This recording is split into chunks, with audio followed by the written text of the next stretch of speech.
What if I told you the guy who loses his belly fat this year isn't the guy doing 500 crunches a day? He's the guy walking to get coffee. Sounds like a joke. It's not. Stay with me for the next few minutes because I'm about to save you years of wasted gym time. And by the end, you'll know the single laziest habit that quietly burns more belly fat than almost anything else you've tried. No pills, no 6-minute ab hacks, no suffering, just the truth nobody's selling you because it doesn't come with a discount code. If this is your first time here, this channel exists because of you. So before we go further, kindly subscribe to our channel and turn on notifications, because tomorrow morning you're going to want this again. Let's go. Part number 1, the lie that's keeping you stuck. Picture this. A guy, let's call him Dave, has been doing crunches every single morning for 3 months, 200 a day. He's proud of it. He tells his friends about it. And nothing has changed. His shirt fits the same. His belt's on the same hole. Dave isn't lazy. Dave isn't broken. Dave has just been told a lie that almost everyone believes. The lie is called spot reduction.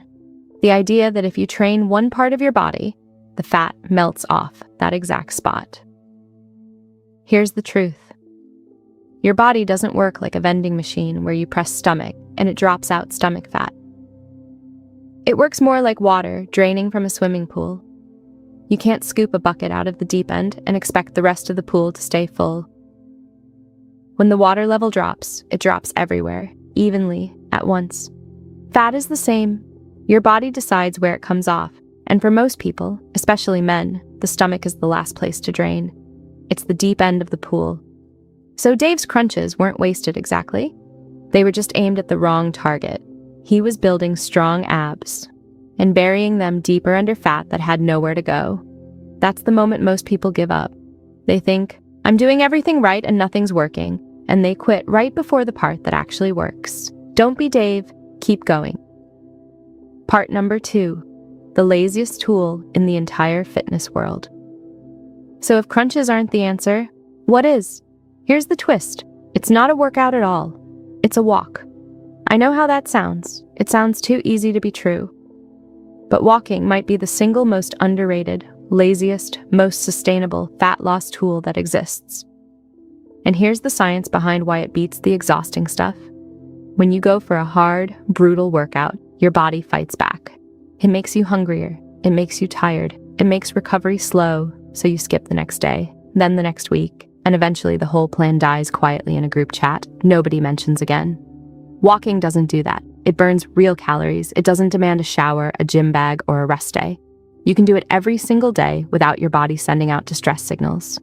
And that, more than any single number of calories burned, is the real secret. The best fat loss activity in the world is the one you'll actually keep doing. Think about the version of you a year from now who walked 30 minutes almost every day versus the version who did one brutal workout and quit by week 3. Which one has a flatter stomach? It's not close. So here's your laziest possible target, 8,000 to 10,000 steps a day. Walk to the shop instead of driving. Take the stairs. Pace while you're on the phone. It adds up to more calories over a week than people ever expect. Quietly, in the background, while you're living your normal life. Part number 3, the engine under the hood. Now here's where I have to be honest with you, because I'm not here to sell you a fantasy. Walking works because it feeds something bigger, a calorie deficit. That means eating a little less than your body burns. That's the actual engine of fat loss. Everything else, walking, lifting, cardio, zouts, just supports that engine. This is the part nobody wants to hear because it's not exciting. But your diet is where belly fat is won or lost. You cannot outwalk, outlift, or outrun a plate of food bigger than what your body needs. But, and this matters, a deficit does not mean starving yourself. Crash diets are why so many people yo-yo their whole lives. You lose muscle, you lose energy, you white-knuckle it for 2 weeks, and then you rebound harder than before. The lazy, sustainable version looks like this. Cut one sugary drink. Add real protein to every meal. Eat mostly whole foods instead of ultra-processed ones. That's it. Small, boring changes that you can actually hold for months, not days.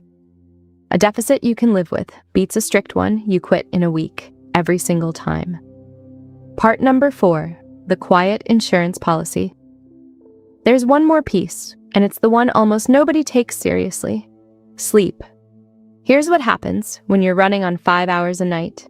Your hunger hormones spike, your cravings get louder, your stress goes up. And suddenly, that small, sustainable deficit you were holding on to starts slipping through your fingers. Not because you're weak, but because your own biology is working against you. Think about the last time you were exhausted. Did you reach for a salad, or did you reach for whatever was fastest and most comforting? That's not a willpower problem. That's a sleep problem wearing a willpower costume. Fix the sleep, and the deficit gets easier. The cravings quiet down. Your body stops fighting the very thing you're trying to do. It's not glamorous. It's not an Instagram-worthy transformation photo.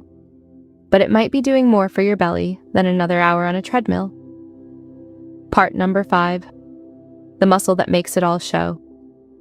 Last piece, and it's a small one. Lift something a few times a week.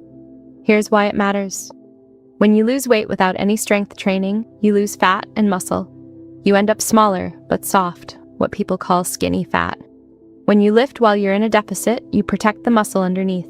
So when the fat finally does come off your stomach, and it will, because it always comes off last, what's underneath looks tight instead of deflated. You don't need a complicated program.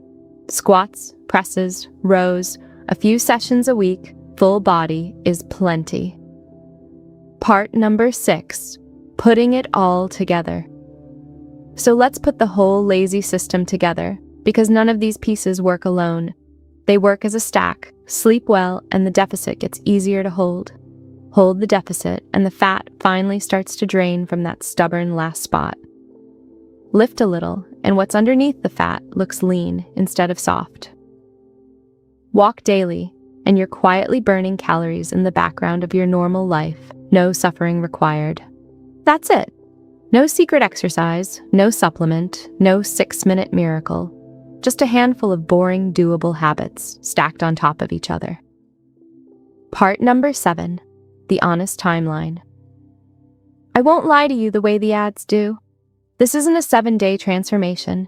This is a months-long process, and your belly will likely be the last place you see progress. Not because you're failing, but because that's simply how the body is built. If you've been doing everything right for 2 weeks and your stomach looks the same, that's not proof it's not working. That's proof you're still early. The guy who keeps walking, keeps sleeping, keeps eating in a small deficit for month 3 and month 4. He's the one who ends up looking back at this video as the moment things finally clicked. You could be that person. It just takes patience. Most people aren't willing to give it. Which is exactly why so few people get there, and exactly why you can. So here's the whole truth in one breath. You can't spot reduce. Your belly comes off last. Walking is the laziest and most powerful tool in the box. A small sustainable deficit does the heavy lifting. Sleep quietly controls the whole system, and a little strength training makes sure what's underneath actually looks good when the fat finally goes. No magic, no gimmick, just consistency dressed up as laziness. If this gave you even one thing you're going to actually do differently today, hit like. It tells YouTube to put this in front of someone else who needs to hear it too. Subscribe if you want more honest, no BS health breakdowns like this one. Share this with the one friend who's still doing 500 crunches a night, hoping for a miracle. And comment lazy below if you're finally ready to do the boring stuff that actually works. I'll see you in the next one. Thanks for watching. Keep moving and enjoy the journey.